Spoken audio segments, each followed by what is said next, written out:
Well, good evening and welcome to the Oak Point Nature Preserve in Plano, Texas. Tonight's exercise is a field evaluation of the Odin tactical light from OLight. Now, I was asked to do this evaluation and I try to accommodate these requests whenever I can. In fact, this will be the first OLight review in the channel, although my Seeker 2 Pro here on the right has made appearances in 3 of my other videos. This will be the first dedicated OLight review, and I'm kind of looking forward to it. Now, my reviews are a bit different. My use case is wilderness search and rescue. I really don't do unboxing and talk about accessories and features and stuff. You can read about most of that online already. I try to evaluate lighting systems from the standpoint of their use in actual field search and rescue exercises. And I tend to spend most of my time just getting the light out into the field and showing what it can do under actual circumstances. Now that takes us to our first observation here, which is this is supposed to be a weapon-mounted light, but there's no long gun in sight. I do not currently have the Odin mounted on a weapon, although I did evaluate it in that capacity very briefly. I currently have it set up right here, which is attached to a Vortex Optics Solo RT. Now, why would I do that? Well, one of the biggest issues I have in search is, especially in open territory, detection versus identification. Well, detection is, for example, I'm looking out into an open area and I see something with, say, an orange hue. It doesn't belong with the surrounding terrain, but what is it? Well, identification is being able to state that that is a piece of junk that just blew out there and got stuck in the grass. Or that is the orange jacket of the person I'm looking for, and she's currently lying on the ground, probably unconscious. Now, there are 2 ways I can turn detection into identification. One is to invest time and energy to physically close distance. The other is to use a magnified optic. Well, if I use a magnified optic, I need to have a lighting system that allows me to take advantage of the downrange ability to make identifications that optic affords. So, for example, it doesn't do me much good to have an optic that would allow me to make an identification 400 yards downrange if I can't light anything up beyond 50 or 75. Now, I have taken this unit out in this configuration 3 other times at the Arbor Hills Preserve, which is on the other side of Plano. And I tested it on a very dark, clear night. There was no haze, nothing in the air. I tested it on a very bright, moonlit, almost full moon. And then I tested it on a night where there was just a bunch of haze and junk in the air, about a quarter moon. Average it all together, I was able to get about 125 yards on average for identifications. And I look at identification as, say, an average size coyote at a 45-degree angle. Now, you may say, well, wait a minute, I thought the throw on this light was 300 meters. In fact, if you go right over here, that's exactly what it says on the box. That is based on the ANSI FL1 standard, which is the distance at which the light will cast a quarter lux onto a surface in a dark environment. Quarter lux is roughly a full moon on a dark night. So what I found in the past, depending on the candela rating, and for a weapon-mounted light, you probably really want to pay a lot more attention to peak candela than out the front lumens.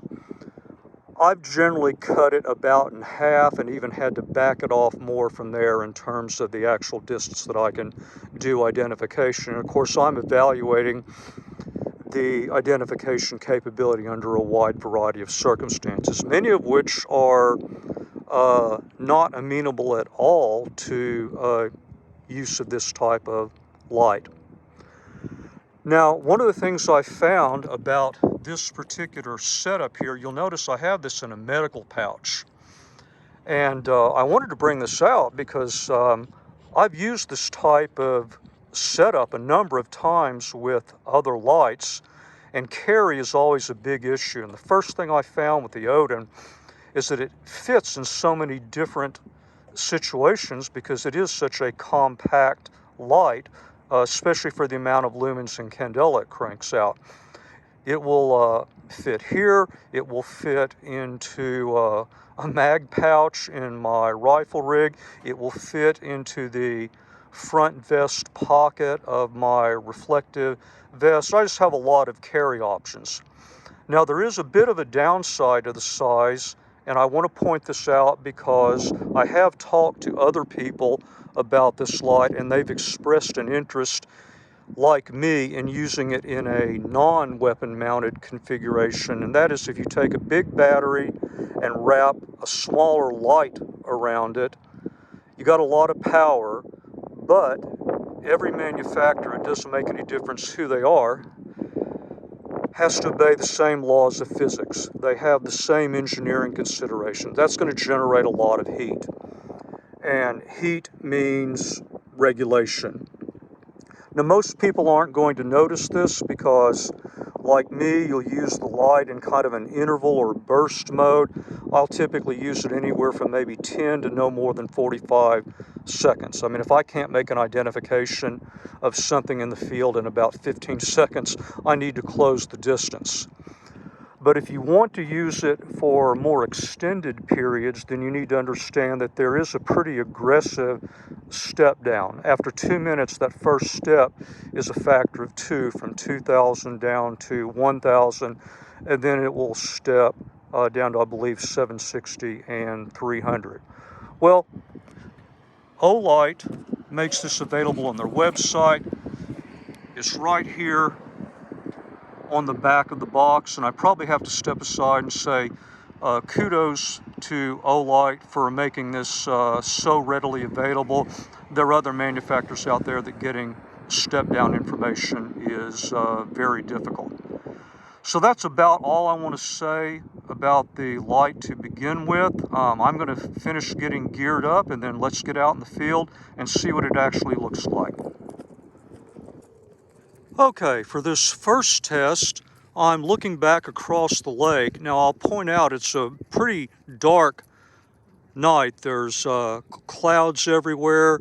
Although we are inside a nature preserve, inside a city, it's still darker than it might be otherwise. I'm looking at a tree line that is about 80 yards from my current position. Of course, it's lighting it up very well.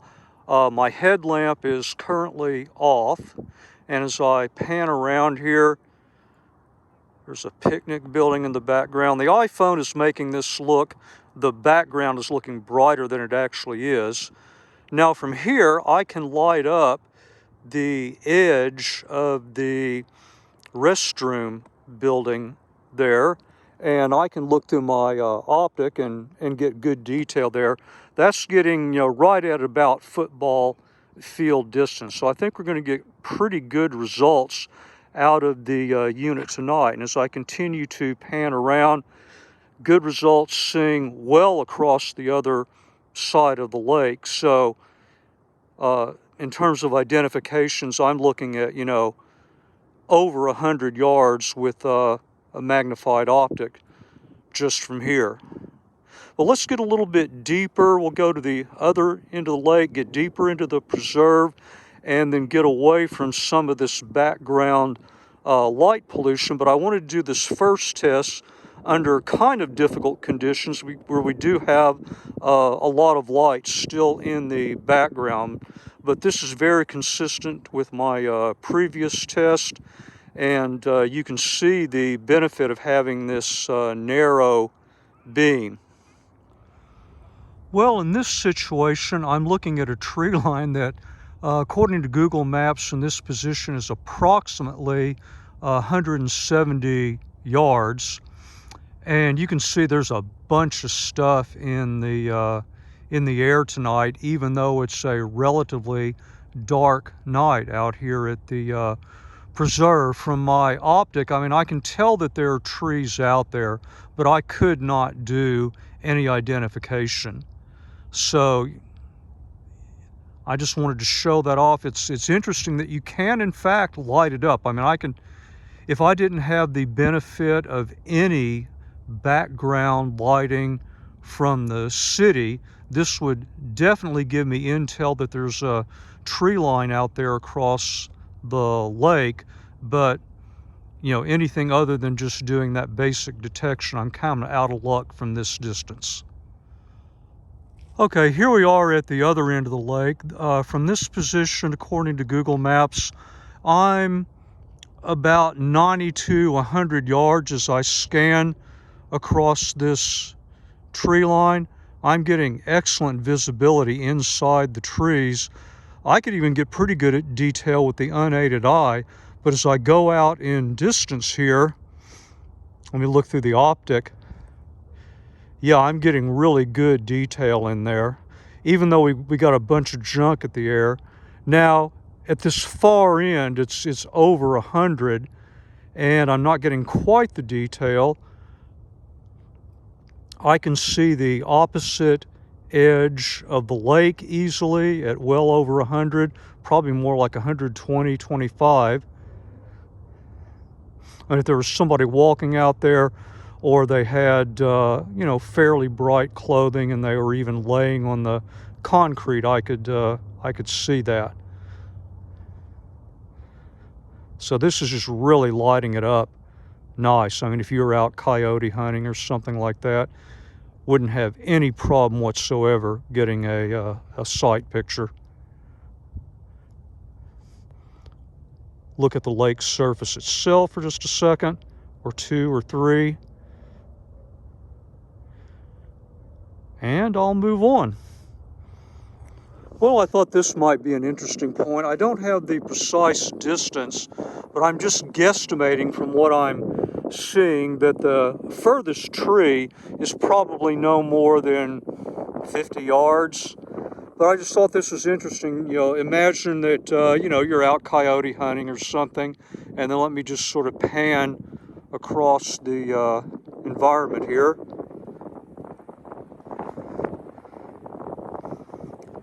I can see way beyond those trees, especially with the optic. I mean, even with the unaided eye, it's pretty impressive.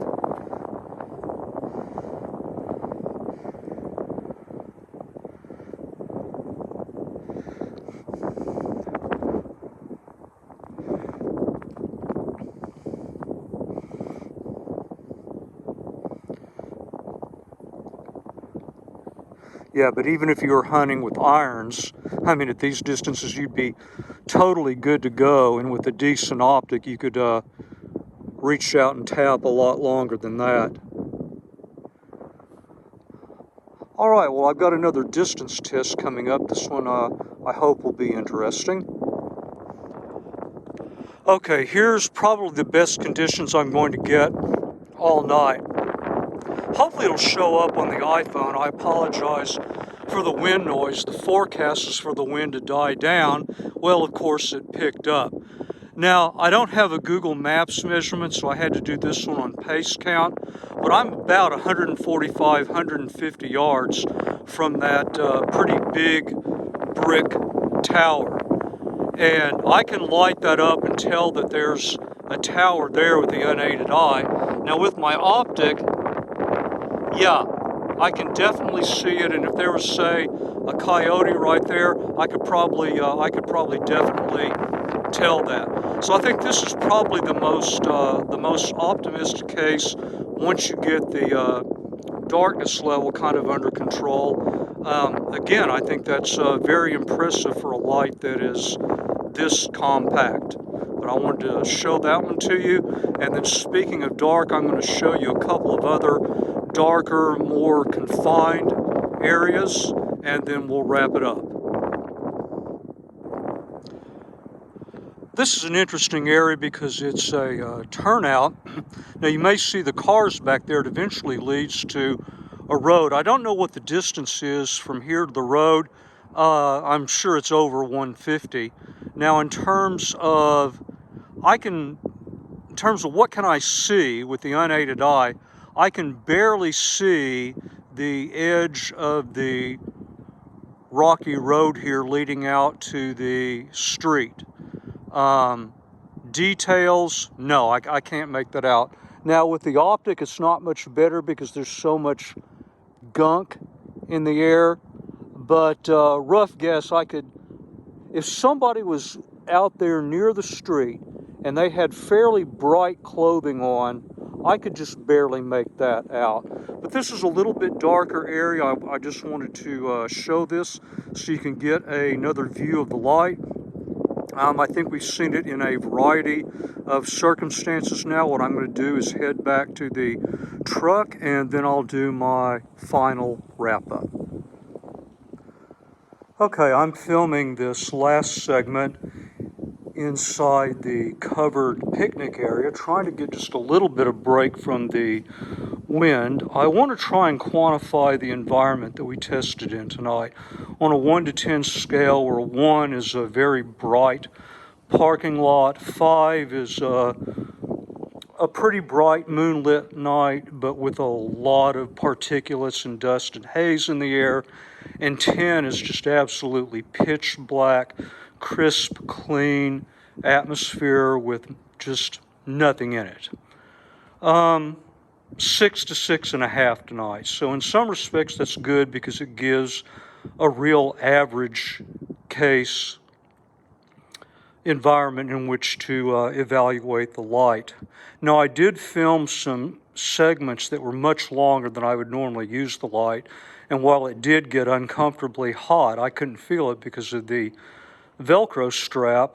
I will point out that although it did get very hot, it cooled down extremely quick. So I think if you use this like I do in burst or interval mode, you won't have any issue with the heat or regulation at all.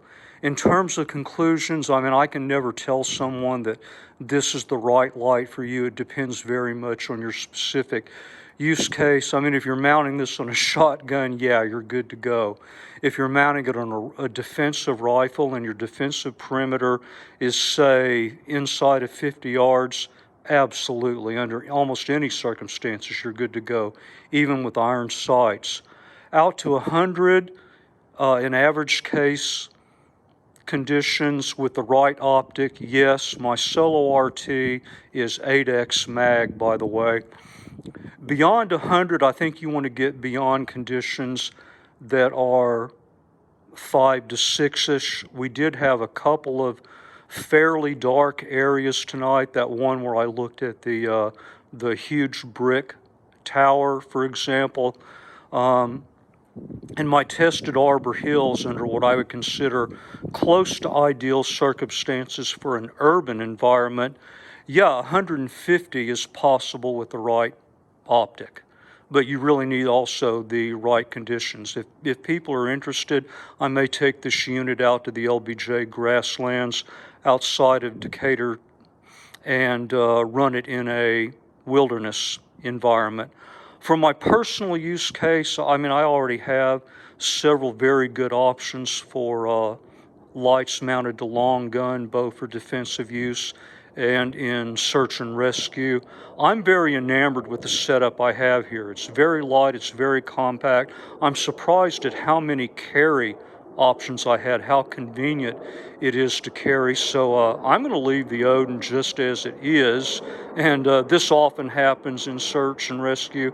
I use lights outside of their average or intended use case, but in terms of the evaluation, I hope you were able to see the light in enough different circumstances to make up your mind, and that's going to close it out for tonight. and I want to thank you very much for putting up with me for so long.